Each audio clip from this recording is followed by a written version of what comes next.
अस्सलाम वालेकुम दोस्तों, ऐसे अच्छे वीडियोस के लिए रोहूरा चैनल को सब्सक्राइब कीजिए।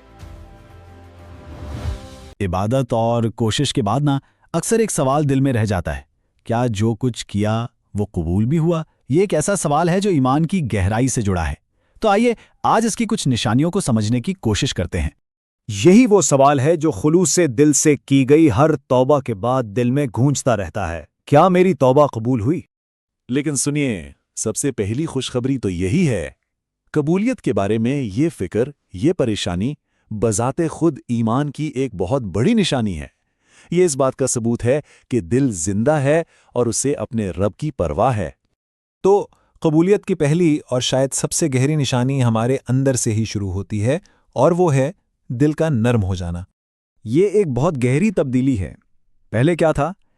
शायद गुनाह करने से कोई खास फर्क नहीं पड़ता था, लेकिन अब सच्ची तौबा के बाद सिर्फ इस गुनाह का ख्याल भी दिल में एक अजीब सी बेचैनी और पशिमानी पैदा कर देता है।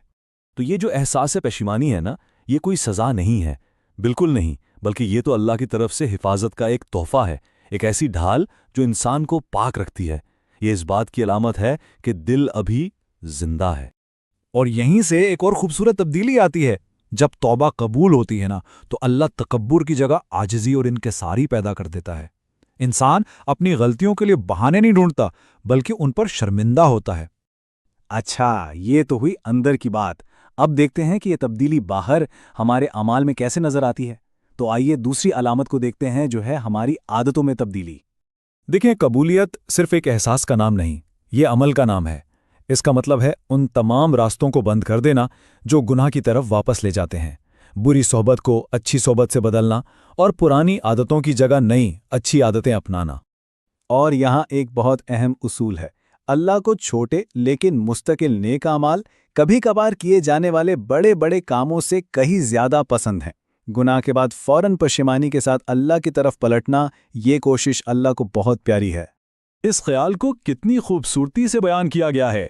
तौबा सिर्फ आंसू नहीं, बल्कि ये वो कदम है जो इंसान को अल्लाह की नाराजगी से दूर ले जाते हैं। ये एक मुसलसल सफर का नाम है। तो दिल बदल गया, आदतें बदल गईं। अब कबूलियत की तीसरी निशानी हमारे रूहानी ताल्लुक में नजर आती है, यानी इबादत से मोहब्बत। कभी गौर कीजिए, पहले शायद नमाज एक बोझ लगती थी, एक जिम्मेदारी जिसे बस पूरा करना है।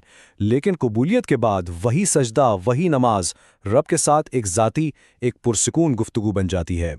इताअत में ये जो मिठास और सुकून महसूस होता है ना, ये कोई ऐसी चीज़ नहीं जिसे इंसान खुद पैदा कर सके। ये खालिस्तन अल्लाह की तरफ से एक तोहफा है, और इस बात की बहुत वाज़ेह निशानी है कि उसने इबादत को इंसान के दिल के लिए पसंदीदा बना दिया है। और अब आते हैं चौथी निशानी पर। यह पिछली तमाम तब्दीलियों का एक तरह से निचोड़ है। ये किरदार और सोच में एक मुकम्मल तब्दीली को जाहिर करती है। ये अंदरूनी तब्दीली अब बाहर भी साफ नजर आने लगती है। इंसान दूसरों के लिए ज्यादा सब्र करने वाला और माफ करने वाला बन जाता है।